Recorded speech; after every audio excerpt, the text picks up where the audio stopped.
नमस्ते विद्यार्थी मित्रांनो, मी Umesh Rupanwar, Sahyadri career academy Baramati तुमचं सर्वांचं खूप मनापासून स्वागत करतो.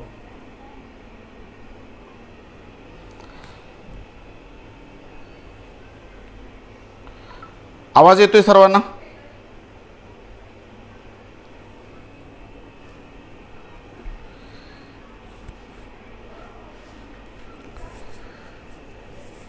पोलीस भरतीची SRPची भरती प्रक्रिया नुकतीच पार पडलेली आहे आणि बऱ्याचशा गटाची SRPची भरती प्रक्रिया पार पडलेली आहे आणि SRP आणि IRPचं साधारणतः मेरिटची दिशा काय असेल आणि इथून पुढे होणारी जी ग्रामीण आणि शहरची पोलीस भरती आहे त्याची साधारणतः तयारी करताना काय स्ट्रॅटेजी विद्यार्थ्यांनी राबवली पाहिजे याच संदर्भात संवाद साधण्यासाठी खास याच विषयावर बोलण्यासाठी मी तुमच्याबरोबर फेसबुक लाईव्ह आलेलो आहे. नमस्ते सर्वांना, गुड इव्हनिंग. सागरजी, संजयजी नमस्ते,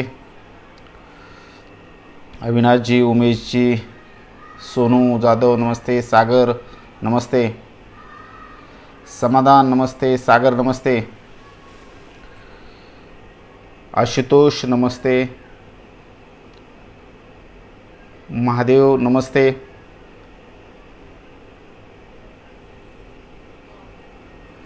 अनिकेत नमस्ते,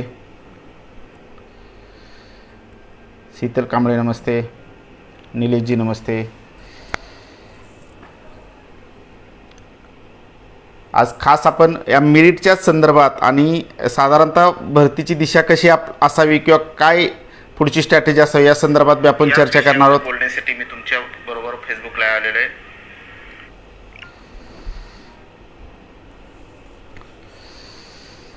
नमस्कार मंगेशजी नमस्ते, शुभम नमस्ते, गणेशजी नमस्ते. एक 2च मिनटात सुरू करू, एकाच मिनटात सुरू करू, अजून काय जण येत असतील. विजयजी नमस्ते, संकेत सिद्धेश्वरजी नमस्ते, गणेशजी नमस्ते,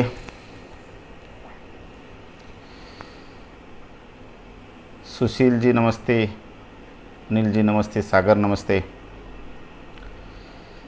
खूप बऱ्याच विषयावर आपल्याला चर्चा करायची.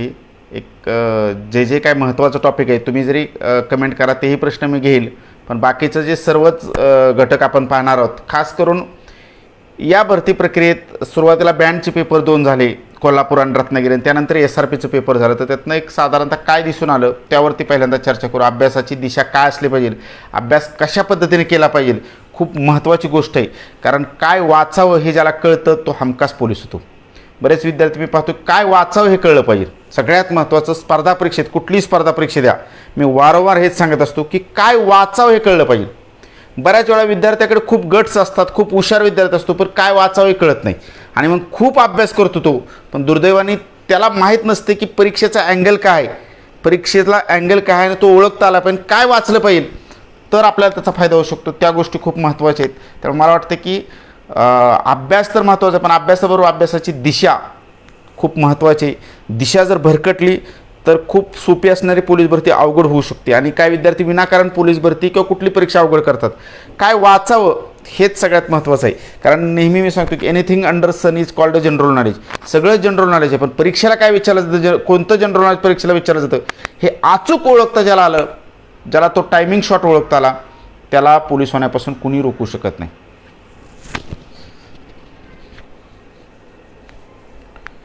ठीक आहे, आता महत्त्वाचं आपण प्रत्यक्ष विषयाला सुरुवात करूया. सर्वात पहिल्यांदा SRPची प्रक्रिया पार पडली 7 तारखेला आणि महाराष्ट्रातील बरेचसे विद्यार्थी आता मैदानी सरावाला लागलेले आहेत जोरदार. तर साधारणतः ही जी SRPची भरती प्रक्रिया पार पडली, ह्या भरती प्रक्रियेमध्ये सगळ्यात महत्त्वाचं समजून घ्या की जो परीक्षेचा दर्जा किंवा काठिण्य पातळी ही दरवर्षीप्रमाणे नेहमीप्रमाणे तुलनेने सोपीच राहिलेली आहे. बऱ्याच विद्यार्थ्यांना असं वाटत होतं की अवघड वगैरे होईल, पण तसं काय अवघड झालेलं नाही. कारण पोलीस भरतीची पेपर काढणारी यंत्रणा ज्यावेळेस फायनल ठरली की पोलीस खात्यातलंच प्रमुख पेपर काढणार आहे, त्याच वेळेस फायनल लक्षात आलं की ह्याची काठिण्य पातळी जास्त जाणार नाही. जर खाजगी कंपनीकडे जर पेपर काढण्याची जबाबदारी दिली असती, सुरुवातीला ज्यावेळेस करार होत होता त्यावेळेस असं वाटत होतं की कुणाकडे जबाबदारी जाती, जर खाजगी कंपनीकडे जबाबदारी गेली असती तर निश्चित पेपर थोडासा तुलनेने अवघड बी निघू शकला असता. पण ज्या वेळेस फायनल ठरलं की पोलीस भरतीची पेपर हा पोलीस प्रमुख काढणार आहे, त्यावेळेस लक्षात आलं की आतापर्यंत जे पेपर होतं सेम तशाच पद्धतीने पुढचं पेपर असणार होतं. आणि ते विद्यार्थ्यांनी, मी सांगितलं, विद्यार्थ्यांच्या लक्षात आलं आणि त्या पद्धतीने विद्यार्थ्यांनी आपल्या अभ्यासाची दिशा बदलली आणि निश्चित त्यांना फायदा झाला. काय झालं की काही मुलं पोलीस भरतीसाठी MPSCचा अभ्यास करतात. बऱ्याच वेळा वर्धा साईडचा काय मुलांचा फोन आला की सर, त्यांचं असं म्हणणं आहे की आम्ही MPSCचा अभ्यास करतो पोलीस भरतीला, म्हणजे आम्हाला पोलीस भरती सोपी जाईल. पण ते चूक आहे. MPSCचा सिलेबस, MPSCची काठीण पातळी, MPSCचा रेफरन्स बुक वेगळा आहे, पोलीस भरतीचं पूर्णपणे वेगळं आहे. पूर्ण पोलीस भरतीचाच अँगल ज्याने ठेवला आहे की नाही, मला तुम्हाला आश्चर्य वाटेल काय जणाला, जी पोरं MPSC तयारी करत होती ज्यांनी पोलीस भरतीला फॉर्म भरला होता त्यांचासुद्धा स्कोअर तुलनेने कमी आलेला आहे. म्हणजे मला जेवढं फोन आला त्यातून मी स्कोअर जाणून घेतला. तयारी MPSCची आहे तरी पोलीस भरती स्कोअर कमी आहे, कारण तो अँगल वेगळा आहे आणि हा अँगल वेगळा आहे. तो पहिल्यांदा ओळखायला शिका. म्हणजे महापोर्टलला काही प्रश्न टप गेल्यामुळं विद्यार्थ्यांना असं वाटलं की महापोर्टलसारखे पेपर निघतील, मग पाय विद्यार्थी विनाकारण त्यात खोलात गेलं आणि विनाकारण MPSC लेवलची, UPSC लेवलची विद्यार्थ्यांनी अभ्यास केला, ते पुस्तकं रेफर केली आणि पोलीस भरती नेहमीप्रमाणे जे सामान्य प्रश्न असतात तेच, म्हणजे खूप अवघड करायच्या नादामध्ये खूप सोपं प्रश्न चुकलं विद्यार्थ्यांचं. चालू घडामोडीचं तेच झालं. कितीतरी घटना विद्यार्थ्यांनी MPSC UPSC लेवलच्या तयारी केल्या चालू घडामोडीच्या. साधं सिंपल प्रश्न जे नेहमी पोलीस भरतीला वारंवार विचारलं जातात तेच प्रश्न पोलीस भरतीचं जे होता तो अँगल विद्यार्थ्यांनी पकडणं गरजेचं होतं. आणि तो अँगल ठीक आहे, सुरुवातीला जर लक्षात नाही आला तरी ज्यावेळेस शेवटी पोलीस मुख्यालय, पोलीस प्रमुख पेपर काढतात हे ज्यावेळेस फायनल झालं होतं तिथून पुढे विद्यार्थ्यांची स्ट्रॅटेजी बदलणं गरजेचं होतं. पण काही विद्यार्थ्यांनी बदल नसल्यामुळं मी अगदी सिरियस सांगतो की MPSCच्या विद्यार्थ्यांचा फोन आला होता की आम्ही MPSC तयारी करतोय पण पोलीस भरती आम्हाला तुलनेने टप गेली. कारण ह्याची वेगळीच धाटणी असते. प्रश्न विचारण्याची पद्धत किंवा त्याची काठीण्य पातळी, प्रश्नांचं स्वरूप, विविधता ही खूप वेगळी असते पोलीस भरतीची. ही सगळ्यात पहिल्यांदा समजून घेतलं पाहिजे. विनाकारण परीक्षा अवघड करू नका, कारण काय विद्यार्थी विनाकारण ती परीक्षा अवघड करतात. हां, आता एक लक्षात आलं, ही ज्यावेळेस पोलीस भरतीची प्रक्रिया पार पडली त्यात एक मी नीट ॲनालिसिस केलं सगळ्या SRPच्या पेपरचं, तर मला एक गोष्ट जाणवली की 5 ते 6 प्रश्न निश्चितपणे अवघड असते. 5 ते 6 प्रश्न निश्चितपणे प्रत्येक पेपरमध्ये अवघड होतं. अगदीच SRP ग्रुप 2ला जर पाहिलं तर 10-12 प्रश्न अवघड होतं. खूप अवघड प्रश्न होतं, म्हणजे तो विद्यार्थी सहजासहजी सोडवू शकत नव्हता. पण जनरल SRPचं पेपर 5 ते 6 प्रश्न मला अवघड दिसलं. 2 ते 4 प्रश्न मला फसवं दिसलं. म्हणजे प्रश्न सोपा आहे पण विद्यार्थी हमखास चुकलेला आहे तिथं. तो असा एक प्रकार मला दिसला की 2 ते 4 प्रश्न प्रत्येक प्रश्नपत्रिकेत 3-4 असं प्रश्न फसवं होतं. दिसतंय सोपं पण फसवं होतं. आणि 1 ते 2 विद्यार्थ्यांच्या हमखास सिले मिस्टेक झाल्या होत्या. म्हणजे मॅक्झिमम ज्या विद्यार्थ्याला असं 1-2 प्रश्न चुकले ते स्वतःला गिल्टी समजून घेऊ नका, स्वतःला अपराधी समजून घेऊ नका. अख्ख्या महाराष्ट्राच्या त्या चुका होत असतात. 1-2 प्रश्न किती विद्यार्थ्यांनी सराव केला तर 1-2 सिले मिस्टेक ह्या होतच असतात. मग भले गोल करण्यातली सिली मिस्टेक असेल किंवा घाई गडबडीत उत्तर चुकण्याची सिली मिस्टेक असेल, अशा सिली मिस्टेक होत असतात. त्यामुळे त्यात स्वतःला अपराधी अजिबात समजू नका, कारण ही नॅचरल प्रक्रिया. अशा 1-2 चुका होत असतात. त्यामुळे एक 10-12 मार्काचं चुकण्यासारखं शक्य होतं. त्याच्यापेक्षा जास्त चुका खास करून खुल्या प्रवर्गाच्या विद्यार्थ्यांनी करणं चुकीचं आहे. इतर प्रवर्गाचं थोडं खाली जाऊ शकतो, पण 10-12पेक्षा जास्त जर चुका खुल्या प्रवर्गाचे विद्यार्थी करत असेल तर मग निश्चितपणे त्याला मोठी किंमत मोजावी लागेल. कारण मेरिटचा जर विचार केला, सगळ्या प्रश्नपत्रिकेचं ॲनालिसिस केलं तर दिसून आलं की 5-7 प्रश्न निश्चितपणे अवघड होतं जे चुकू शकत होतं. 2-4 प्रश्न मला फसवं दिसलं. प्रश्न दिसतोय सोपा पण तो विद्यार्थ्यांनी तत्काळ उत्तर लिहिताना विद्यार्थी फसलेले आहेत आणि 1-2 सिले मिस्टेक झालेले आहेत आणि ते 100% सगळ्यांचे होतात. त्यामुळे त्याच्यातलं टेन्शन घ्यायची गरज नाही. असं एकंदरीत पाहिलं थोडंसं SRP 2मध्ये काही प्रश्न थोडंसं टफ वाटलं तुलनेने. तोच पेपर थोडासा वेगळा वाटला थोडासा, बाकी काही नॉर्मलच होता तो बी. बाकी सगळंच SRP 2चं बी गणित, बुद्धिमापन, मराठी व्याकरण तुलनेने सोपं होतं चालू घडानं. पण काही प्रश्न GSचं थोडंसं टप आलतं. आणि काय प्रश्न वारंवार येतात हे विद्यार्थ्यांना ओळखता आलं पाहिजे. काही प्रश्न जे नियमित, समजा दिनविशेषवरचं साधारण कुठलं दिनविशेष पडतात हे विद्यार्थ्यांना ओळखणं गरजेचं आहे. किंवा विद्यापीठन त्याचं मुख्यालय हे प्रश्न पडत असतात. किंवा आता कोरोना प्रादुर्भाव असल्यामुळे कोरोनाशी संबंधित प्रश्न, मग डायरेक्ट कोरोना किंवा मग आता राष्ट्रीय विषाणू संशोधन संस्था जी पुण्याची आहे त्याच्यावरती सुद्धा बराच प्रश्न पडलेले आहेत आणि इथून पुढे सुद्धा पडणार आहेत. म्हणजे नॅशनल इन्स्टिट्यूट ऑफ व्हायरॉलॉजी जी आहे पुण्यामध्ये त्याच्यावरती हमखास प्रश्न. काही ठिकाणी तर NIV नुसतं शॉर्ट फॉर्म दिलं होतं, म्हणजे नॅशनल इन्स्टिट्यूट ऑफ व्हायरॉलॉजी, त्याचं NIV शॉर्ट संक्षिप्त रूप आहे. NIV कोठे आहे असा प्रश्न विचारला होता. भविष्यात सुद्धा विचारला जाईल, लक्षात ठेवा. ग्रामीण आणि आयुक्तालयामध्ये हे प्रश्न येणार आहेत हमखासपणे. त्याचं कारणच असं आहे की हे जे प्रश्न आहेत हे प्रश्न तुलनेने कारण चालू घडामोडी आहे पण खूप म्हणजे बर्निंग इश्यू आहे हा कोरोना, आणि कोरोनामुळं व्हायरॉलॉजी हा खूप चर्चेत आलेला आहे ही संस्था, त्यामुळे त्याच्यावरती प्रश्न हमखास विचारलं जाणं अपेक्षित होतं आणि त्या पद्धतीनेच झालेलं आहे, त्यामुळे त्यात काही गोंधळात पडायची गरज नाही. त्यात एक फसव प्रश्नामध्ये मला काय काय जाणवलं बरं का. फसव प्रश्न बरंच आहे त्या फसव प्रश्न, पण सगळं सांगणं शक्य नाही. पण फसव्या प्रश्नामध्ये काही वेळेस नाही आहे याच्यामध्ये जास्तीत जास्त फसवण्याचा प्रयत्न असतो की माडिया गोंड ही जमात खालीलपैकी कोणत्या जिल्ह्यात आढळत नाही. पण माडिया गोंड दिसलं, जमात आढळत नाही हे बऱ्याच विद्यार्थ्यांनी वाचलं नाही. माडिया गोंड आणि पहिला पर्याय होता गडचिरोली, बऱ्याच विद्यार्थ्यांनी टिक मार्क गडचिरोलीला केलं. नंतर दुसरा पर्याय होता भंडारा, मला वाटतं गोंदिया होता, दुसरा पर्याय गोंदिया होता, आणि तिसरा पर्याय भंडारा होता, आणि चौथा पर्याय नंदुरबार होता. तर खरं तर ही माडिया गोंड जमात ही नंदुरबारला कधी आढळत नाही, म्हणजे ते विदर्भात फक्त आढळती. मग ती भंडारा असेल, गोंदिया असेल, गडचिरोली असेल, काय थोडा चंद्रपूरचा भाग असेल, तिकडे ती जमात आढळते. पण विद्यार्थ्यांनी तो प्रश्न पूर्ण कधीच वाचला नाही. माडिया गोंडन पुढं गडचिरोली दिलं की उत्तर देऊन टाकलं. मग हे फसव प्रश्नामध्ये गणलं जातं, कारण वाटतंय तेवढं सोपं नाही. बरेच विद्यार्थी चुकलेले आहेत, म्हणजे माझ्या तर निरीक्षणात आलं की विद्यार्थी चुकलेले आहेत. किंवा आपण शिकवताना किंवा पुस्तकात आहे बाग हा शब्द पुल्लिंग आणि स्त्रीलिंग आहे. बाग म्हणलं की उत्तर पुल्लिंग स्त्रीलिंग येतात, पण वाक्यात विचारल्यानंतर काय आहे नक्की. समजा राणीचा बाग विचारलं तर तो पुल्लिंग येऊ शकतो, आणि परसातली बाग विचारली किंवा आता विचारलं तर स्त्रीलिंग येऊ शकतो. विचारला होता प्रश्न आंब्याची बाग, प्रश्न असा विचारला होता की आंब्याची बाग घराच्या वरच्या बाजूला आहे, आंब्याची बाग घराच्या वरच्या बाजूला आहे, आणि बाग खाली अंडरलाईन केलं आणि पर्याय दिला होता उभयलिंगी दोन्ही लिंगी आहे असा पर्याय होता, काहीतरी उभयलिंगी होता मला वाटतं पर्याय, पुल्लिंगी होता, स्त्रीलिंगी होता, नपुंसकलिंगी होता. बऱ्याच विद्यार्थ्याला वाटलं की बाग हा शब्द दोन्ही लिंगात वापरला जातो, पुल्लिंगी वापरला स्त्रीलिंगी, पण वाक्यात जर आलं तर तो एकतर पुल्लिंगी तरी असतो किंवा स्त्रीलिंगी असतो. फक्त बाग विचारलं तर तुमचं उत्तर बरोबर आहे, ते दोन्ही लिंगात वापरलं जातं. पण वाक्य जर आलं, समजा राणीचा बाग वाक्याला तर तो पुल्लिंग असू शकतो, पण आंब्याची बाग आलं तर तो शब्द स्त्रीलिंगी आहे. आणि बरोबर हा प्रश्न महाराष्ट्रातनं बरेच विद्यार्थी फसलेले आहेत. अजून एक मला प्रश्न आढळला, म्हणजे आता खूप सांगायचं म्हणलं तर ह्याच्यावर 2 तास लेक्चर, पण आपल्याला एवढा वेळ घ्यायचा नाही, कारण तुम्हाला बी सगळ्यांचा अभ्यास आहे, मी जाणतो. तुमचा एक एक सेकंद, एक एक मिनिट खूप मोलाचा आहे, महत्त्वाचा आहे, आणि मला त्याच्या ह्याच्यात वेळ घेऊ वाटत नाही. फक्त जे मला वाटतात महत्त्वाचे टिप्स तेवढ्या मी फास्ट देणार आणि मग मी रजा घेणार, तर कारण तुमचा अभ्यास खूप महत्त्वाचा आहे. अजून एक कन्फ्यूज करणारा किंवा फसवा प्रश्न मला आढळला, तो म्हणजे अनुनासिक वर्णावरती. अनुनासिक वर्णावरती 2-3 SRPमध्ये SRPच्या ग्रुपमध्ये हा प्रश्न आला होता, अतिशय फसवा होता. ज्याला पक्का अनुनासिक कळलेलं ना त्याला कधीच अडचण येणार नाही, पण अनुनासिक ज्याने पक्क केलं नाही, कारण ड जे आहे ना, ड आणि वाङ्मयातला ग याचा एकसारखंच लिखाण असतं, फक्त फरक एवढा असतो, डचा बी पाय मोडलेला असतो आणि वाङ्मयातल्या गचा जो ड सारखा लिहिला त्याचा पाय मोडला जातो.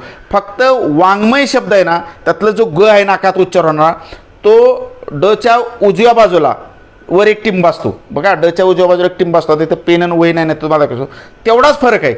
आणि बरेचसे विद्यार्थी नेमके इथंच फसले की विद्यार्थ्यांचं असं म्हणणं झालं की सर प्रश्न चुकीचा आलेला आहे आणि तो असा SRPचा प्रश्न चुकलेला आहे, तर आपण त्याला लगेच मेल करायची गरज नाही. ज्यावेळेस ती पाहायला मला वाटलं सुरुवातीला चुकला असेल प्रश्न म्हणलं, कारण MPSCत 8-8, 10-10 प्रश्न चुकतात, निश्चित पोलीस भरतीत चुकला असतील, पण तो प्रश्न चुकलेला नव्हता. एका जिल्ह्यात असा विचारला होता SRPत, एका प्रश्न असा विचारला होता की ड लिहिलं खालील अनुनासिक वर्ण ओळखा असा प्रश्न होता. अनुनासिक वर्ण ओळखा, आणि तिथं लिहिलं ड अ आणि त्र सारखा असतं ना, तो न नाही का त्र सारखं लिहिलेला असतो, पण तो त्र नसतो, कारण अनुनासिकामध्ये त्र कधीच येत नाही, वर्णामध्येच त्र येत नाही, तर तो त्र सारखाच असतो. आणि ज्ञ एक विचारला होता, तर तो त्र सारखा असतो न, तो त्याचं उत्तर होतं. पण विद्यार्थ्यांनी बऱ्याच डलाच टिक मार्क केलं, कारण डचा पाय मोडलेला असतो आणि ड सुद्धा वाङ्मयातल्या ग सारखा दिसतो. अजून एक त्याच्यावर तसाच प्रश्न एक SRPला विचार होता की अनुनासिक नसणारा वर्ण ओळखा, आणि ड न बाणाचा न, नळाचा न, म विचारलं होतं. तिथं सुद्धा विद्यार्थ्यांना वाटलं की हा प्रश्न चुकला आहे. बऱ्याच विद्यार्थ्यांनी सोडून दिलं, म्हणजे सगळंच अनुनासिक आहे ती चारी, तर ड हा अनुनासिक नाही, ड सारखा दिसणारा अनुनासिक आहे. तर तिथं खूप भरपूर विद्यार्थी चुकलेले आहेत, म्हणजे मला जेवढं मी ऑब्झर्वेशन केलं त्यात मला आढळलं की खूप मोठ्या प्रमाणात विद्यार्थी चुकलेले आहेत. त्यामुळे ह्या विद्यार्थ्यांनी ह्या गोष्टी केल्या पाहिजे. काय प्रश्न संदिग्ध विचारलेले आहेत, खरं तर असं विचारायला नव्हतं पाहिजे बरं का, पण ते प्रश्न चुकून दुर्दैवाने विचारले गेले. तर MPSCला बी विचारतात आणि पोलीस भरतीला बी विचारतात बऱ्याच वेळा संदिग्ध प्रश्न. खरं तर संदिग्ध प्रश्न विचारणं की संदिग्ध म्हणण्यापेक्षा त्याच्यामध्ये वाद निर्माण होतो असं प्रश्न होतं काय. म्हणजे आता मराठी वर्णमालेमध्ये 50 वर्ण का 52 वर्ण, मला वाटतं SRP ग्रुप 7ला तो प्रश्न आहे, निश्चित मला 7लाच आहे, 7लाच आहे. तर अशा प्रश्नात काय होतं, जरी वर्ण 50 असलं तरी 52 असणारे बी दावा करू शकतात, कारण मुळातच वर्णमालेमध्ये थोडीशी त्रुटी आहे. खरं तर वर्ण म्हणल्यानंतर मूळध्वनी असतो आणि मूळध्वनी मराठीमध्ये 50च आहेत. म्हणजे खरं त्यात ऑब्जेक्शन मला तर वाटत नाही, काय कन्फ्युजन होण्यासारखा विषय जास्त वाटत नाही, कारण मूळ वर्ण 50 म्हणजे वर्ण म्हणलं की 50, आधुनिक वर्ण म्हणलं तरी 50च यायला पाहिजे. कारण जी क्ष आणि ज्ञ आहे ती विशेष संयुक्त व्यंजन आहे ती, आणि तशी संयुक्त व्यंजनं कितीतरी तयार होऊ शकतात. त्र होऊ शकतं, प्र होऊ शकतं, व्र होऊ शकतं, किती ते तयार होतं संयुक्त व्यंजन. त्यामुळे असं मग 52, 54, 60पर्यंत वर्णमाला जाऊ शकते. पण मला असं वाटतं की वर्ण म्हणल्यानंतर जो मूळध्वनी असतो त्यालाच वर्ण मानायचं म्हणलं तर खरं 50च उत्तर असावं. पण त्यात सुद्धा वाद निर्माण होऊ शकतो. MPSCने असाच प्रश्न विचारला होता याच्या आधी, तर तो प्रश्न रद्द केला होता MPSCने. त्यामुळं हा प्रश्न पुन्हा रद्द होऊ शकतो किंवा वादात होऊ शकतो, असा एक विचारण चुकीचं आहे. आणखीन एक प्रश्न विचारला होता बरं का, तोक्ते चक्रीवादळासंदर्भातला प्रश्न होता. ॲक्च्युली तोक्ते चक्रीवादळ हे जो आपला अरबी समुद्राचा पट्टा आहे, पश्चिमेकडचा भाग, त्या भागातून वाहत होतं. त्यामुळं त्याच्यामध्ये मग ते केरळ असेल, कर्नाटक असेल, महाराष्ट्र असेल, त्या भागात बी त्याचा प्रभाव पडला होता आणि तो गुजरातमध्ये जाऊन धडकलं होतं, गुजरातमध्ये पुढे गेलं होतं. गुजरात जरी त्याचं मुख्य धडकलं असलं की उत्तर असलं तरी सगळ्याच भागावर त्याचा प्रभाव पडला होता. म्हणजे कर्नाटकात सुद्धा त्याचा प्रभाव होता, केरळमध्ये सुद्धा त्याचा प्रभाव होता, महाराष्ट्रात सुद्धा काही कोकणातले जिल्हे आहेत त्याला प्रभाव होता, तोक्ते वादळाचा होता. तर असं प्रश्न शक्यतो विचारलं नाही पाहिजे होतं पर्याय देताना. एक तर 2 चक्रीवादळातला फरक लक्षात घ्या. यास एक चक्रीवादळ विचारलं जाऊ शकतं, IMP तोक्ते एक चक्रीवादळ. तोक्ते हे पश्चिम भागातून गेलं होतं अरबी समुद्रातून. यास एक चक्रीवादळ जे बंगालच्या उपसागरातून पूर्व भागातून गेलं होतं. म्हणजे यास चक्रीवादळ पश्चिम बंगाल असेल, ओडिसा असेल, यांच्या किनारपट्टीला नुकसान करत गेलं होतं यास चक्रीवादळ. म्हणजे यास हे नाव ओमान देशाने दिलं बरं का, त्याच्यावरती सुद्धा प्रश्न विचारला जाऊ शकतो. यास नाव कुणी दिलं तर ओमान देशाने. आणि हे जे तोक्ते चक्रीवादळ आहे हे चक्रीवादळ पश्चिम किनारपट्टीवरून गेलं होतं. त्यामुळे जे पर्याय दिलं होतं ते खूप मला तर ते बरोबर वाटलं नाहीत. कर्नाटकसारखा पर्याय, केरळ होता का नाही मला आठवणा पर्याय, पण कर्नाटक तर पर्याय होता. महाराष्ट्राच्या भागात बी कोकणात त्याचा फटका बसला होता आणि तो गुजरातमध्ये जाऊन धडकलं होतं. पण अशा पद्धतीचा संदिग्ध प्रश्न विचारला नाही पाहिजे. तोक्ते विचारू शकतात भविष्यात बरं का. तोक्ते म्हणजे लिझार्ड किंवा पाल. तोक्ते याचा अर्थ लिझार्ड किंवा पाल असा अर्थ आहे. आणि तोक्ते हे नाव कुणी दिले असा जर प्रश्न आला तर म्यानमार उत्तर लक्षात राहू द्या. फक्त असं संदिग्ध प्रश्न शक्यतो टाळलं पाहिजे होतं, पण दुर्दैवाने ते आलं होतं. ठीक आहे, त्यांना अपेक्षित असल्यामुळे काय त्यांनी हे केलं असेल, पण तसं प्रश्न तसाच संदिग्धच आहे. अशा पद्धतीने परीक्षेचं स्वरूप साधारणतः पाहिलं आपण. त्याचबरोबर ही जी पोलीस भरती प्रक्रिया पार पडली ह्याचा साधारणतः 25-25चाच पॅटर्न बऱ्यापैकी राबवला आहे. भले थोडंफार कमी जास्त झाला असेल, 4-2 प्रश्नाचा पुढं मागे झाला असेल, पण मी निरीक्षण केले की बऱ्यापैकी 25-25चा पॅटर्न राबवलेला आहे. म्हणजे पूर्ण जरी नसला तर बऱ्यापैकी मला 25-25चा पॅटर्न दिसला ह्या भरती प्रक्रियेमध्ये. तर तोही विद्यार्थ्यांनी समजून घेतला पाहिजे. 25 मार्कालाच बरंचसं प्रश्न विचारलं जातं. 23 असेल, 22 असेल, 24 असेल, 26 असेल, थोडंफार झालं असेल, पण बऱ्यापैकी म्हणजे भविष्यात सुद्धा 25-25चा पॅटर्न बऱ्यापैकी असेल. एखाद दुसरा जिल्हा त्याला अपवाद असू शकतो, पण बऱ्यापैकी तर 25 मार्काचे प्रश्न विचारले जातील हे फायनल डोक्यात ठेवा. म्हणजे मी ॲनालिसिस केलं बरं का, आणि ॲनालिसिस करून मी पाहिलं असं काय गोष्टी, तर मला जाणवल्या की मी काही SRPचं नाव सांगतो, साधारण प्रश्न किती होतं ते सांगतो. SRP ग्रुप 1 बघा नीट, काही जणांनी त्याचं ॲनालिसिस केलं नसेल, काही जणांनी त्याचं नीट पाहिलं नसेल, पण मी बारकाईने त्याचं ॲनालिसिस केलं आणि मला काय गोष्टी जाणवल्या, तर त्या गोष्टीवरती नाही निश्चित मेरिट सांगतो. विद्यार्थ्यांना काय झाले, पण मी साधारण त्याचा अंदाज सांगतो मेरिटचा. पण 1-2 मिनटं मला त्या मेरिट सांगायच्या आधी कशी परिस्थिती आहे ती थोडी सांगतो मी, काय आपल्याला आहे ते. SRP 1ला तुम्ही बघा, गणितात 15 प्रश्न होतं, बुद्धिमापनमध्ये 13 प्रश्न होतं. किंवा SRP 1चं गणित, प्रत्येक ग्रुपचं गणिताचं प्रश्न मी सांगतो बघा. SRP 1ला गणितात 15 प्रश्न होतं. SRP 2ला 25 ते 26 प्रश्न गणित होतं. SRP 4ला बघा, SRP 4ला 29 प्रश्न गणित होतं बघा. SRP 5ला 25 प्रश्न गणित होतं. SRP 7ला 25 ते 26 प्रश्न गणित होतं. आणि SRP 11ला साधारणतः 18 प्रश्न गणित होतं. साधारण बरं का, कारण काय होतं, काही वेळेस गणित आणि बुद्धिमापनमध्ये एकमेकाच्या याच्यात विषयात प्रश्न जाऊ शकतात, किंवा मराठी GS मध्ये सुद्धा प्रश्न इकडे तिकडे जाऊ शकतात. एवढं काय ॲक्युरेट नाही, पण जनरल माझ्या निरीक्षणात आलं की अशा पद्धतीचं गणिताचं विश्लेषण झालं. बुद्धिमापनमध्ये बघा, SRP 1ला बुद्धिमापनवरती 13 प्रश्न होतं. SRP 2 जर तुम्ही पाहिलं तर SRP 2ला 23 प्रश्न बुद्धिमापनवरती होतं. SRP 4ला 21 प्रश्न बुद्धिमापनवर आलं बघा. SRP 4ला 21 प्रश्न बुद्धिमापन आलं होतं. SRP 5ला 25 प्रश्न बुद्धिमापनवर आलं होतं. SRP 7ला 21 प्रश्न बुद्धिमापनवर आलं होतं. आणि SRP 11ला 13 प्रश्न बुद्धिमापनवर आलं. अशा पद्धतीचं विश्लेषण आहे. त्यानंतर मराठी ग्रामरचं पाहू कशी रचना असते. साधारणतः बऱ्यापैकी तो फॉर्म्युला पाळलेला आहे. थोडाफार जर इकडे तिकडे झाला तर एवढं टेन्शन नाही, खूप जास्त झालेलं नाही, साधारण त्या रेंजमध्ये आहे. 20पेक्षा जास्त प्रश्न तर आहेतच. त्यानंतर मराठी व्याकरण पाहूया. SRP ग्रुप 1ला मराठी व्याकरण 25पैकी 25 म्हणजे 25 मार्काला आलं, ते बरोबर आलं. SRP 2ला 1-2 प्रश्न कमी होतं म्हणजे 23 मार्काला आलं. SRP 4ला पुन्हा 25 मार्काला आलं. SRP 5ला 23 मार्काला आलं. त्यानंतर SRP 7ला मराठी व्याकरण 25 मार्काला आलं आणि SRP 11ला मराठी व्याकरण 16 मार्काला आलं. 11ला कमी आलं तुलनेने. त्यानंतर चालू घडामोडी पाहू. चालू घडामोडी GS हे 2 विभाग मुद्दाम वेगळे केले आहेत. खरं तर GS आणि चालू घडामोडी एक असतं, पण मी मुद्दाम वेगळे केलेलं आहे की चालू घडामोडीचं महत्त्व तुम्हाला समजावं म्हणून मी ते केलेलं आहे. तर चालू घडामोडी बघा, SRP 1ला 4 मार्कात चालू घडामोडी विचारलं होतं. SRP 2ला बघा, SRP 2ला 7 मार्काच्या साधारणतः चालू घडामोडी विचारलं. म्हणजे अजून बी GS मधलं काय चालू घडामोडीच्या अनुषंगाने प्रश्न आलं, पण तरी मी ते घेतलं नाही. म्हणजे GS सुद्धा विचारताना चालू घडामोडीचा अँगल त्यांनी पकडला होता. SRP 4ला 12 मार्कात चालू घडामोडी आलं. SRP 5ला 7 मार्कात चालू घडामोडी आलं. SRP 7ला 7 मार्कात चालू घडामोडी आलं आणि SRP 11ला 23 मार्कात चालू घडामोडी आलं. बघा, तुम्ही अजून नीट ॲनालिसिस केलं नसेल. SRP 11चा पेपर बघा, 23 प्रश्न तुम्हाला चालू घडामोडी दिसतील. 23 प्रश्न हे रेकॉर्ड आहे. त्यामुळे विद्यार्थ्यांनी चालू घडामोडीकडे सुद्धा दुर्लक्ष करून चालणार नाही. फक्त काय वाचावं ते ओळखाय पाहिजे. नाहीतर विनाकारण चालू घडामोडी इतक्या डीपमध्ये इतक्या खोलात आणि इतक्या आकडेवारीचे पाठ करतात विद्यार्थी की मला सुद्धा विशेष वाटतं. एकदम चुकीचा अभ्यासाची पद्धत आहे बऱ्याच विद्यार्थ्यांची. चालू घडामोडी जे ठळक महत्त्वाच्या घटना आहेत त्या क्रीडा कला क्षेत्रात त्याच्यावरती प्रश्न कसं पुरस्कार असतील, नेमणूक असतील, किती सहज प्रश्न ओळखता येतात. आणि अभ्यास करताना 4 पर्याय येतं ना, तुम्हाला पाठ करायची काय गरज आहे, फक्त एक रीडिंग जरी झालं तरी पर्याय अचूक ओळखता येतो. ओके. आता GSमध्ये बघा, GSमध्ये SRP 1ला सगळ्यात हायस्ट GS पडलं होतं. SRP 1ला 43 प्रश्न GSवर पडलं होतं. SRP 2ला 21 प्रश्न GSवर पडलेत. SRP 2ला 21. SRP 4ला फक्त 13 प्रश्न येतं. तुम्ही स्वतः चेक करा. SRP 4ला फक्त 13 प्रश्न येतं आणि 12 प्रश्न चालू घडामोडी येतं आणि 13 प्रश्न फक्त GSला आलेले येतं. SRP 5ला फक्त 16 प्रश्न GSवर येतं आणि 7 प्रश्न चालू घडामोडी आलेले येतं. SRP 7ला बऱ्याच विद्यार्थ्यांनी ॲनालिसिस केलं नाही, वरवरच फक्त विद्यार्थी पाहतात, प्रश्नपत्रिका नाही करतात. ॲनालिसिस करा. SRP 7ला 15 प्रश्न चालू घडामोडी फक्त आले ते. हे सॉरी GSवर.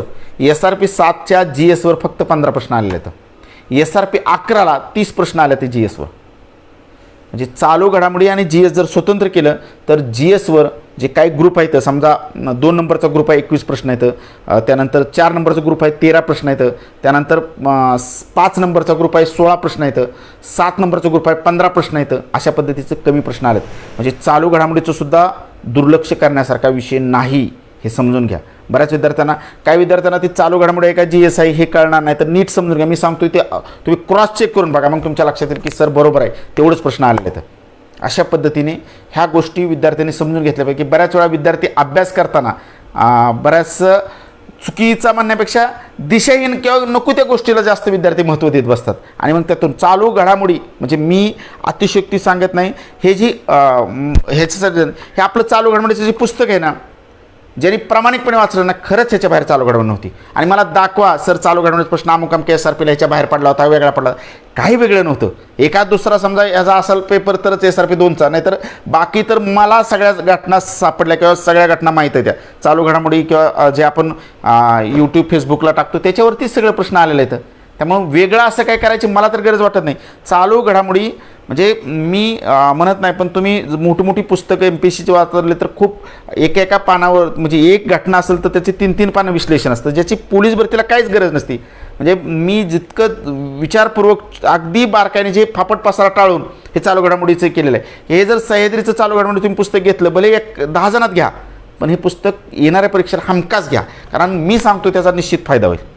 म्हणजे मी सांगतो म्हणून विश्वास ठेवा की बाबा चालू घडामोडीला फापट पासरा करू नका. आणि इतर काही मी लेक्चर वाटलंच तर ह्याच्यावरून अजून काय घेतलेलं तर अजून काय घेईल लेक्चर चालू घडामोडीचे, बस तेवढंच करा. लय फापट म्हणजे तुम्हाला वापरायचं असेल तर तुम्ही इतर वापरा, पण परीक्षेच्या अँगल मी सांगतो की कमी कालावधी राहिलेला आहे. आपल्या हातात फक्त 10 ते 12 दिवस राहिलेले आहेत. लय डीपमध्ये लय खोलवर आणि लय मोठं वाचायचा प्रयत्न केला तर तुमचा खूप मोठं नुकसान होऊ शकतं. कारण नंतर रिसिट निघाल्यानंतर तुमची धावपळ, परीक्षा केंद्र आदल्या दिवशी जाणं, तिथं नियोजन करणं, ते 1-2 दिवस तुमचं जाणार आहे. आता राहिले किती, 10 तारीख आज, म्हणजे राहिलं तुमच्या हातात एक 10-12 दिवस तुमच्या हातात परफेक्ट अभ्यास करायला मिळत आहेत. त्या 10-12 दिवसात असं जबरदस्त प्लॅनिंग करा की काही करून येणाऱ्या भरतीत आपल्या अंगावर वर्दी आली पाहिजे आणि त्या पद्धतीची स्ट्रॅटेजी आखली पाहिजे. अभ्यासाची दिशा बदला. बऱ्याच वेळा नको तेवढा फापट पसारा वाचू नका, नको त्या घटना अजिबात वाचू नका. जे परीक्षेला की विनाकारण मी मान्य करतो, तुम्ही काय विद्यार्थी मी सांगतो की नाही MPSCची तयारी करणारा विद्यार्थीसुद्धा म्हणला की सर आमचा सुद्धा स्कोर 80-81 आलेला आहे आणि परफेक्ट जो पोलीस भरती करतो ना तो 90 क्रॉस झाला आहे. इकडे MPSC करणारा सांगतोय 81-82 स्कोर आणि जो पोलीस भरतीचा पक्का तयारी करतोय ना, ज्याला पक्का अँगल सापडला आहे तो 90च्या आत आलाच नाही, 90च्या वरच आहे सगळी, ज्याला अँगल सापडला आहे ते. म्हणून अभ्यासाची दिशा ठरवा आता. म्हणून मी एवढं काय जेवतून सांगतो की अजून 11 दिवस आहेत, अजून तुमची दिशा बदलू शकते, प्रॉपर वेळेला येऊ शकता. अजून जर ट्रॅकच्या बाहेर असाल तर अजून वेळ गेलेला नाही. 10, 11, 12 दिवसात तुम्ही इकडचं जग तिकडे करू शकता, एवढी तुमच्या ताकद आहे. 12-12, 14-14, 16-16 तास अभ्यास करू शकता आणि अजून गाडी आयाशी पटरीवर ट्रॅकवर आणू शकता. अजून वेळ गेलेला नाही, अजून सावध व्हा. प्रॉपर पद्धतीने GSचा अभ्यास करा, प्रॉपर पद्धतीने गणित बुद्धिमापन चालू घडामोडी वाचा, एवढं मी सांगेन. आणि इव्हन चालू घडामोडीबरोबरच जिल्हा विशेषला खूप महत्त्व द्या. जसं आता प्रश्न तुम्हाला दिसलं ना, असं जिल्हा विशेषचे प्रश्न मी त्याच्यावर फेसबुक लाईव्ह घेणार, जसं पेपर होतील तसं. ग्रामीणचं जेवढी परीक्षेत राहते ना, जबरदस्त जिल्हा विशेषचं प्रश्न, कारण तेच याच्या आधी रत्नागिरीला, सातारला तुम्ही पाहिलं होतं किती प्रश्न जिल्हा विशेष पडलं होतं, रायगडला किती पडलं होतं. मग तुम्हाला आयडिया असेल की तेच पेपर काढणारी टीम तीच आहे, टीम तर कुठं बदललेली नाही. मग उद्या तेच प्रश्न पुन्हा स्थानिक प्रश्न विचारला जाऊ शकतात. त्यामुळं जिल्ह्याची माहिती आहे का नाही, जिल्ह्याचं तुम्ही आपलं पुस्तक महाराष्ट्रातील 36 जिल्हे मला वाटतं बऱ्यापैकी असेल, तुम्ही ते स्वतः पहा. 10-12 जणात घ्या, 10 जिल्ह्यातल्या मुलांनी एकत्र येऊन ते पुस्तक घ्या. पण 36 जिल्हे, त्याचं कारण असं आहे की एक जिल्हा झाल्यानंतर समजा सातारा जिल्हा झाला तर सातारा जिल्ह्यावर आजपर्यंत पोलीस भरतीला आलेले सगळे प्रश्न खाली दिलेले आहेत. त्या जिल्ह्याचं सगळं भौगोलिक ऐतिहासिक वैशिष्ट्य, गड किल्ले पर्वत काय जे असेल, राजकीय सामाजिक इतिहास शैक्षणिक इतिहास, त्यातलं काय सगळ्या घटना त्यात दिल्यात आहे. आणि त्या जिल्ह्यावर म्हणजे आतापर्यंत आलं हे महाराष्ट्रातील 36 जिल्ह्याची पुस्तक आहे ना, एखाद्याला वाटेल की 36 जिल्हे कशाला सर वाचायचं, आम्ही एका जिल्ह्यात फॉर्म भरला आहे की 10-20 रुपयाकडे, म्हणजे हा विषय ह्याचा नाही. 36 जिल्हे म्हणजे भले 4-5 जणांत एकत्र घ्या, बाकीचे जिल्हेसुद्धा तुम्हाला उपयोगी ठरणार आहेत. समजा आता एक कासवाची जात विचारली होती SRPला, जी कासवाची जात आता विचारली होती, तो प्रश्न कोकणाचा जिल्ह्यांमध्ये म्हणजे रायगड रत्नागिरीच्या वेळेस तुम्ही वाचाल त्यावेळेस त्यात तुम्हाला त्या कोकणात कासवाच्या जातीवरची अर्धा पान माहिती दिसेल. मग तुम्ही म्हणणार का हो हा प्रश्न म्हणजे कुठला प्रश्न कुठल्या अँगलने उपयोगी ठरू शकतो. लक्षात ठेवा, महाराष्ट्रातील जिल्हे हा महाराष्ट्राच्या भूगोलासाठी सुद्धा तुमचा उपयोग आहे, पण खास करून तो भूगोलाचा तर हाच विषय उपयोगी, पण तो जाऊ दे विषय. आपलं टार्गेट आहे की जिल्ह्यावरती 8-8, 9-9, 10-10 प्रश्न, 5-5 प्रश्न विचारले जातील. हे लक्षात ठेवा. कोल्हापूरसारख्या ठिकाणी बँडची पोलीस असताना, म्हणजे कोल्हापूर रत्नागिरीला बँड पोलीस असताना जर जिल्हा विचारलं तर स्पेशल तुम्ही ज्या जिल्ह्यात फॉर्म भरला त्याच्यावरती निश्चित विचारले जातील. त्यामुळे त्या गोष्टीकडे दुर्लक्ष करू नका. एक मार्क लाख मोलाचा आहे, लक्षात ठेवा. त्यामुळे एक मार्क मिळवण्यासाठी, म्हणजे मी पुस्तकासाठी तर बिलकुल बोलणार नाही तसं, पण तुमच्या भल्यासाठी बोलतोय. म्हणजे हे काय 2 पुस्तक तुम्ही घेतले म्हणजे मला काय त्याचा फायदा तोटा नाही विषय. तुम्ही भले मग तुम्ही दुसऱ्या एखादं चांगलं वापरा की ज्या पुस्तकामध्ये आतापर्यंत आलेलं पोलीस भरतीचे प्रश्न दिला ते वापरा, पण आलेला प्रश्न आल्यानंतर तेच प्रश्न रिपीट होऊ शकतात. समजा रत्नागिरीला आजपर्यंत आलेलं प्रश्न बघितलं, साधारणतः 300-400 प्रश्न आपण दिलेले आहेत. प्रत्येकाच्या ह्याच्यावर 300, 400, 200 प्रश्न. मग ते आलेलं प्रश्न वाचलं तर त्याच्यापेक्षा वेगळे प्रश्न जात नाहीत. आता फक्त नवीन घटना काय करायच्या, तर समजा पोलीस स्टेशनची संख्या किती आहे, पालकमंत्री कोण आहे, इतर मंत्री कोण आहे, जिल्ह्यातलं आमदार कोण आहेत, आता सध्या खासदार कोण आहेत, ही चालू घडामोडीच्या अनुषंगाने इतर माहिती, जिल्हाधिकारी कोण आहे, SP कोण आहे, ती बी आपल्या चालू घडण्याच्या पुस्तकात आहे. फक्त ती तुम्हाला कलेक्ट करून काढायला लागेल. ह्या सगळ्या घटना जर तुम्ही बरोबर ठेवल्या तर येणाऱ्या भरतीला खूप चांगला त्याचा फायदा होऊ शकतो. लक्षात ठेवा. म्हणून मला असं वाटतंय की जिल्हा विशेषला अजिबात दुर्लक्ष करू नका. मी इतक्या जीव ओतून सांगतो, म्हणजे काहीतरी त्याच्या पाठीमागे असेल एवढं फक्त लक्षात ठेवलं तरी बस झालं, सफिशियंट आहे. ठीक आहे. त्यानंतर आता महत्त्वाचा प्रश्न जी सगळी तुम्ही वाट बघताय ते मेरिटबद्दल बऱ्याच विद्यार्थ्यांचं म्हणणं आहे. थोडंसं त्या मेरिटच्या आधी एक 2-3 गोष्टी मी क्लिअर करतो. सगळ्यांचं म्हणणं आहे मेरिट सांगा सर, मेरिट सांगा सर. अविनाशजी, प्रवीणजी, ओके. आता मेरिटबद्दल आधी क्लिअर करतो. एक 2-3 गोष्टी मला सांगायचे ते. पहिल्यांदा समजून घ्या की आजपर्यंत मी बऱ्याच विद्यार्थ्यांना माहीत असेल गेल्या कितीतरी वर्षापासून मेरिटबद्दल बऱ्यापैकी मी अंदाज घेऊन सांगत होतो आणि ते बरोबर येत होतं सुदैवाने, की तो अंदाज मला करणं खूप सोपा जात होतं. कारण मला तुमची फिजिकलची मार्क माझ्यासमोर असायची आणि मग मला रिटर्नचा पेपर बघितला की मला लगेच लक्षात यायचं रिटर्नमध्ये किती प्रश्न अवघड आहेत. ते काढलं की टोटल लगेच मेरिट काढणं मला सहज शक्य असायचं. म्हणजे मला लगेच काढता येत होतं मेरिट. आणि साधारणतः तितकं मेरिट जुन्या पोरांना बऱ्याच अनुभव असेल की मी जी काढायचो बऱ्यापैकी तर एवढं काय वेगळं जात नव्हतं, तिथंच थांबत होतं मेरिट. पण आत्ता परिस्थिती खूप वेगळी आहे. म्हणजे आतापर्यंत फिजिकलची मार्क माझ्याजवळ असायची, मी 90च्या वरचं रेशोची साईडला मुलं काढली आणि टोटल अवघड प्रश्न काढले की 2च मिनटात लक्षात यायचं मेरिट. सामाजिक समांतर आरक्षण पुढं ठेवलं की लगे लक्षात येतं साधारणतः मेरिट कुठल्या रेंजमध्ये जाऊन थांबल. कारण कुठला प्रवर्ग कुठल्या ओपनमध्ये कुठली कॅन्डिडेट जाऊ शकतील आणि कुठली राहतील खाली आणि साधारण त्या रेंजमध्ये कुठं मेरिट. पण आत्ता थोडं परिस्थिती वेगळी आहे की आता पहिल्यांदा उलटं झालं की पहिल्यांदाच लेखी परीक्षा झाली. अजून तुमची ग्राउंडची माझ्या हातात मार्क नाहीत, काहीच नाही पुढं, फक्त लेखी परीक्षा तुम्ही दिलेली आहे. लेखी परीक्षेतलं मला काय प्रश्न जाणवलं त्यामुळे थोडंसं तुलनेने काढणं थोडं अवघड आहे. पण तरी मी माझ्या पद्धतीने तुम्हाला सांगेन. दुसरं असं आहे की एकाच 10चा रेशो आहे. हे मेरिट काढताना अवघड काय, पूर्वी एकच आपल्याला काढायचं फायनली एक विद्यार्थी होतं. आता एका जागेसाठी 10 विद्यार्थी काढायचे. ते म्हणजे एक जागा असली की 10 विद्यार्थी निवडायचे ते आपल्याला. त्यामुळे थोडं मेरिटला पुन्हा अजून अडचण आलं. एकाच 10चा रेशो लक्षात ठेवा. दुसरा एक मला एक खास आवर्जून सांगायचं बरं का की इथं मेरिटला जरी थोडं टप असलं तरी फायनल मेरिटला कमी राहणार आहेत विद्यार्थी. आता तुम्ही म्हणताल ही काय सर नवीन सांगितला फॉर्म्युला. म्हणजे घोळ असा झालेला आहे की महाराष्ट्रातले जे टॉपची विद्यार्थी आहेत त्यांनी काही जिल्ह्यामध्ये फॉर्म भरलेले आहेत आणि दुर्दैवाने ते प्रत्येक वेळेस रिटर्नला स्पर्धेत निर्माण झालेले आहेत. म्हणजे ते विद्यार्थी कदाचित SRPचं निवडणार बी नाहीत. ते समजा इतर ठिकाणी पुणे, मुंबई, रायगड, रत्नागिरीत सिलेक्शन झालं तर ते तिकडे जातील. SRPला ते जाणार नाहीत गॅरंटीने. पण त्यांनी SRPची ती रेशो हलवून ठेवलेला असतो थोडासा.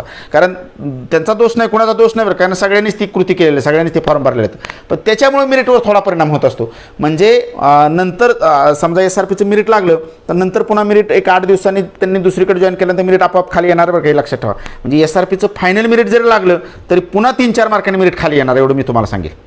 कारण ते पुन्हा वेटिंगचा GR असल्यामुळे जो विद्यार्थी प्रत्यक्ष कागदपत्र घेऊन हजर होऊ शकत नाही तर दुसऱ्या विद्यार्थ्याला तिथे घेतलं जातं. त्यामुळे त्याचा विषय नाही.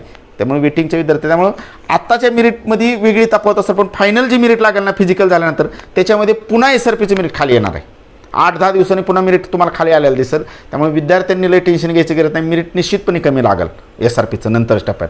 त्याचबरोबर अजून एक मला जाणवलं म्हणजे जवळजवळ 2-2.5 वर्षी भरती प्रक्रिया रखडल्यामुळं काय विद्यार्थी या भरती प्रक्रियेतून बाहेर गेलेले आहेत. म्हणजे नुसती संख्या जरी दिसत असली तर तेवढी क्वालिटी किंवा तेवढे त्यांच्याकडे अभ्यास राहिलेला नाही. म्हणजे ह्यांनी विद्यार्थ्यांनी अभ्यास केलेला नाही असं मला जाणवलेलं आहे बऱ्याच विद्यार्थ्यांचं. की स्पर्धेत होती पण आता ती बऱ्याच वर्षापासून भरती न झाल्यामुळे ती स्पर्धेत राहिली नाही ती. आणि काही टेक्निकल जे तांत्रिक अडचणी होती रिसिट वगैरे त्यातनं सुद्धा काही विद्यार्थ्यांनी फॉर्म भरलेला नाही. त्याच्यामुळं टोटल जर नीट पाहिलं तर SRPमध्ये काय प्रश्न 5-7 प्रश्न जे काही टफ होतं आणि थोडंसं 2-4 प्रश्न फसवं होतं आणि 1-2 सिली मिस्टेक. तर मी आता सगळ्याचं मेरिट न सांगता एक जनरल मी असं सांगेल की जो खुला प्रवर्ग आहे ना, खुला प्रवर्ग बघा लक्षात ठेवा. खुल्या प्रवर्गाचं मेरिट इतरांपेक्षा खुल्या प्रवर्गाचं मेरिट जास्त राहणार आहे. आणि खुल्या प्रवर्गाचं मेरिट साधारणतः 90च्या रेंजमध्ये राहू शकतं. 90च्या रेंजमध्ये खुल्या प्रवर्गाचं मेरिट राहू शकतं. 90पेक्षा ज्याला जास्त मार्क आहेत खुल्या प्रवर्गात म्हणतो या, इतर प्रवर्गाचं मेरिट 5-6, 7-8 मार्कांनी खाली राहणार हे लक्षात ठेवा. मी खुल्या प्रवर्गाबद्दल बोलतो, लक्षात ठेवा. खुल्या प्रवर्गाचं मेरिट साधारणतः 90च्या रेंजमध्ये राहू शकतं. त्या रेंजमध्ये ज्याला मार्क आहेत त्यांनी बिनधास्त फिजिकल केलं पाहिजे. थोडंसं जरी कमी मार्क असले तरी रेशो होऊन फिजिकलला संधी मिळू शकते. कारण एकाच 10चा रेशो आहे लक्षात ठेवा. एका जागेसाठी 10 जणांना बोलवलं जाणार आहे. त्याच्यामुळं फक्त SRP 2चं जी मेरिट आहे ना ते थोडंसं 7-8 मार्कांनी कमी राहील बरं का. SRP 2च्या पेपरचं ज्यावेळेस ॲनालिसिस केलं त्यावेळेस मला जाणवलं की SRP 2चं मेरिट हे खुल्या प्रवर्गाच 5-7 मार्कांनी खाली राहणार आहे. म्हणजे खुला प्रवर्गच 82-84च्या रेंजमध्ये जाऊ शकतो इथपर्यंत किंवा 85 त्या रेंजमध्ये. कारण त्या पेपरमध्ये मला तुलनेने बऱ्यापैकी. पण इतर प्रवर्गाच्या येते SRP ग्रुप 5 असेल, 7 असेल, 1 असेल, 11 असेल. 11त बी थोडंसं होतं ठीक आहे, पण 1-2 मार्काने 11 सुद्धा 1-2 मार्काने खाली राहू शकते मेरिट. 11चं सुद्धा 11 सुद्धा काय प्रश्न फसवत दिसलं मला. त्यामुळे 11 सुद्धा मेरिट 1-2 मार्काने खाली राहू शकतं मेरिट. आणि तुलनेने 11चा जर रेशो पाहिला तर 11चं मेरिट निश्चित खाली राहील. 2-4 मार्काने मला खाली दिसते 11चं मेरिट. बाकी 90पर्यंत खुल्या प्रवर्गाला लावू शकतं. आणि बाकीचं मेरिट समजा इतर प्रवर्ग आहे ना 6, 7, 8 मार्कांनी खाली मागे येऊ शकतं मेरिट. फार 82-80च्या खाली तिथपर्यंत सुद्धा येऊ शकतं. आणि जे मुलं जी मुलं होमगार्ड असतील प्रकल्पग्रस्त असतील, भूकंपग्रस्त असतील, माजी सैनिक असतील, खेळाडू असतील, पोलीस पाल्ले असतील, त्यांचं मेरिट 20-20 मार्कांनी 15-15 मार्कांनी खाली राहू शकतं, हे लक्षात ठेवा. त्यामुळे त्या मेरिटला आता प्रत्येकाने सांगत बसलं तर मला 2 तास लागतील प्रत्येकाचं सांगायचं, कारण SRPचं एवढं ग्रुप आहेत आणि त्यात प्रकल्पग्रस्त किती, माजी सैनिक किती, खेळाडू किती, पोलीस पाल्ले किती, होमगार्ड किती, 20 मार्क 15-20 मार्कांनी ते खाली राहतील, एवढं 15-20 मार्कापर्यंत खाली राहतील. त्यांची संख्या खूप कमी आहे तुलनेने, त्यामुळे बऱ्यापैकी विद्यार्थ्याला संधीच मिळेल असं मी तर म्हणेन. अगदी फक्त चांगला स्कोअर बऱ्यापैकी 70 तर क्रॉस झाला पाहिजे, 75 तर क्रॉस झाला पाहिजे. समांतर आरक्षणाच्या विद्यार्थ्यांनी लक्षात ठेवा, तेवढं तर क्रॉस केलं पाहिजे. समांतर आरक्षण असेल तर असं आहे. इतर प्रवर्गाचं खाली राहील, पण खुला प्रवर्गाचं मेरिट 90च्या रेंजमध्ये जाईल असं मला वाटतं बरं का. एकाच 10चा विषय बरं का, कारण मी काय विद्यार्थ्यांनी पाहिलं की 96, 98, 99 मार्क घेणारे विद्यार्थीसुद्धा माझ्याकडे आहेत कॉन्टॅक्टमध्ये. 94, 92, 96 असे विद्यार्थी आहेत. त्यामुळं त्यांचा विचार करता खुला प्रवर्ग 90च्या रेंजमध्ये, 90, 89 त्या रेंजमध्ये राहील. SRP 2 असेल तर त्याच्या थोडं खाली राहील, पण बाकीचे EWHचं मेरिट बी तुलनेने मागे राहील. EWHचं जे कॅन्डिडेट आहे त्यांनी सुद्धा 4-5 मार्क पाठीमागच पकडा, कारण EWHचं सुद्धा मेरिट, कारण EWHची मुलं डायरेक्ट खुल्या जाणार आहे, ती सगळ्याच प्रवर्गाची मुलं खुल्या जाणार आहेत. त्यामुळे खुल्याचं मेरिट निश्चित जास्त लागेल. सगळ्याच कास्टची मुलं खुल्या जाणार आहे ती आणि जातातच ती. त्यामुळे असा खुला आता कुठली कास्टच राहिली नाही, प्रत्येकाला आरक्षण भेटलेलं. त्यामुळे EWHमध्ये बरीचशी मुलं आहे ती जी टॉपची आहे ती खुल्या जाणार ती. त्यामुळे EWHचं मेरिट बी 4-5 मार्कांनी मागं, बाकीच्या सगळ्याच प्रवर्गाचं मेरिट तुलनेने मागं राहू शकतं असं मला वाटतंय.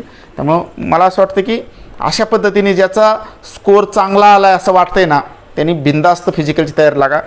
कारण त्याचं असं आहे की 5 किलोमीटर रनिंग काढणं एवढं सोपं राहिलेलं नाही, कारण 25 मिनिटात 5 किलोमीटर रनिंग काढणं त्यासाठी खूप मोठा सराव पाहिजे.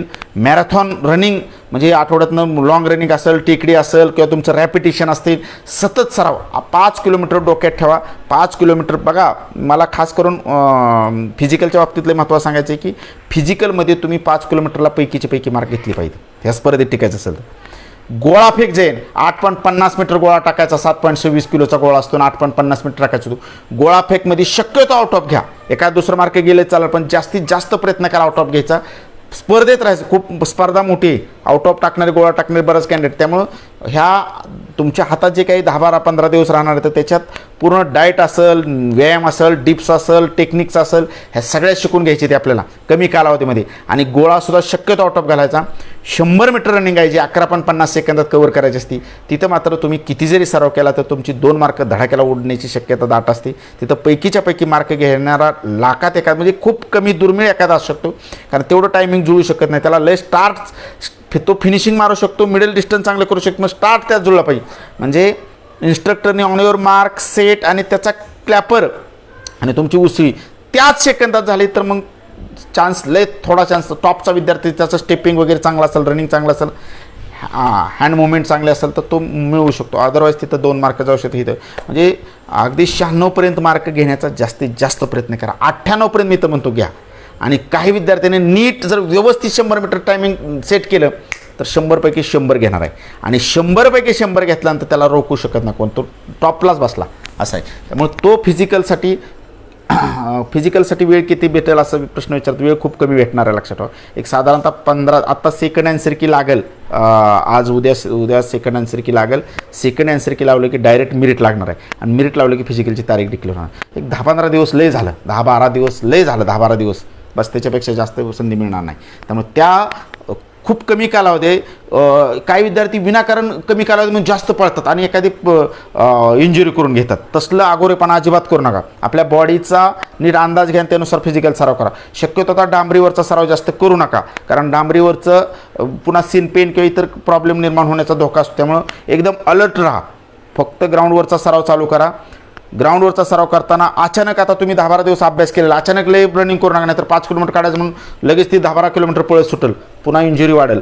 अगदी हलका 2-3 दिवस जाऊ द्या, वाया गेले तर काय हरकत नाही. हलका वर्कआउट करत व्यायाम करत वाढवा, तुमचा स्टॅमिना डेव्हलप करा, मग एकदम चांगली गती घ्या. आणि मग शेवट जशी 2-4 दिवस परीक्षेला तशी थोडी कमी गती करा.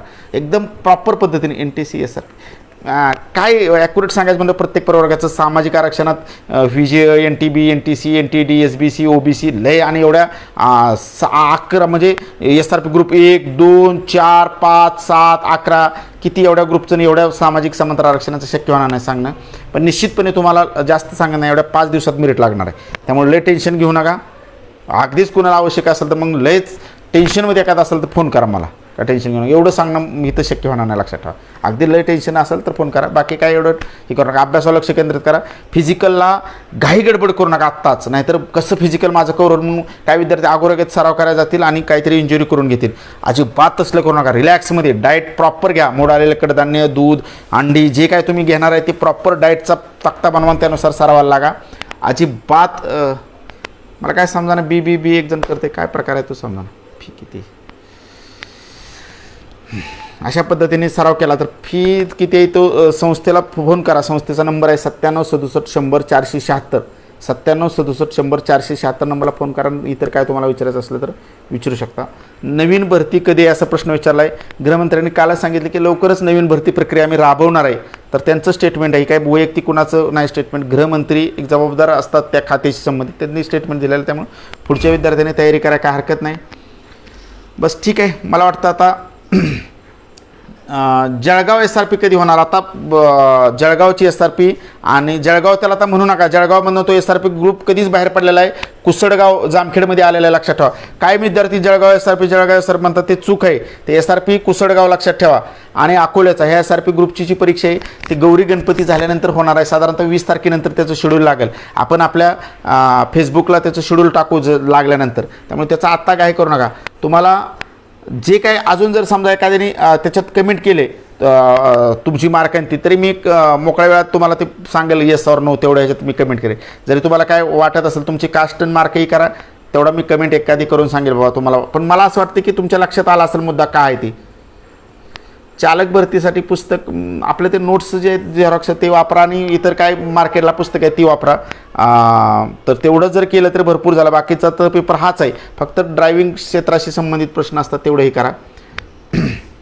फक्त पुन्हा एकदा पुढच्या भरतीची स्ट्रॅटेजी करताना एक लक्षात ठेवा की खूप डीपमध्ये जाऊ नका. जे काय वाचायचं ती प्रॉपर वाचा. प्रॉपर पद्धतीने फोन करू नका रे त्याच्यावरती, फोन करू नका त्याच्यावरती. फेसबुक लाईव्ह चालू आहे त्याच्यावर फोन करू नका. आणि बस पोलीस भरतीचा ठोकळ्याचा सुद्धा अभ्यास करा. पुढच्या परीक्षेसाठी कदाचित काय जणांना माहीत नसेल सांगतो, हा पोलीस भरतीचा ठोकळा आहे ना, ह्याचा निश्चितपणे अभ्यास करा. तुम्हाला त्याचा फायदा होऊ शकतो. जर काय त्रुटी वाटलं म्हणजे त्याचा घटक नसेल, ऑब्जेक्टिव्ह पहिल्या टप्प्यात जर वेळ कमी असेल तर आधी ऑब्जेक्टिव्ह खालचं जे 4 पर्यायाचा प्रश्न आहे ते वाचून घ्या आणि नंतर आतलं तक्त वगैरे वाचा. कारण वेळ कमी असल्यामुळे आधी तक्त वाचण्यात वेळ घालू नका. डायरेक्ट ह्याच्यात खाली जे प्रश्न आलेले ते पाठ करा आणि मग तक्त्याकडे या. असं केलं तरी काय हरकत नाही. बाकी सर्वांना पुन्हा एकदा येणाऱ्या भरतीसाठी शुभेच्छा तर आहेत माझ्या नेहमीच तुमच्याबरोबर. तुम्हाला जर काय असेल तर मग कमेंटमध्ये प्रश्न टाका, एखाद्याचं उत्तर दिलं जाईल. कारण मी विचार केला की एस आर पीच्या एवढ्या सगळ्या ग्रुपचं आणि एवढं सामाजिक समांतर आरक्षण प्रत्येकाला सांगायचं म्हणत शक्य नाही. एका ग्रुपचं असलं तर सांगितलं असतं. एवढ्या ग्रुपचं सांगायला कमीत कमी तास लागेल. तर त्यामुळं लवकरच एक 4-5 दिवसात मेरिट लागणार आहे आणि त्याच्या आतच त्याच्यानंतर लगेच आपलं फिजिकलचं शेड्यूल लागणार. त्यामुळे वेळ तुमच्याकडे कमी आहे. प्रत्येक सेकंदाचा वापर करा परफेक्टली आणि येणाऱ्या भरतीत काही करून आपल्याला जिंकायचं आहे. आम्ही सगळे तुमचं पेढे खाण्यासाठी खूप आतुर आहे. सिलेक्शन झाल्यानंतर आठवणीने आम्हाला फोन करा. प्रत्यक्ष भेटायला तर खूप आनंद होईल. पेढे द्या. सर्वांना पुन्हा एकदा मनापासून खूप खूप शुभेच्छा देतो आणि मी या ठिकाणी थांबतो. धन्यवाद.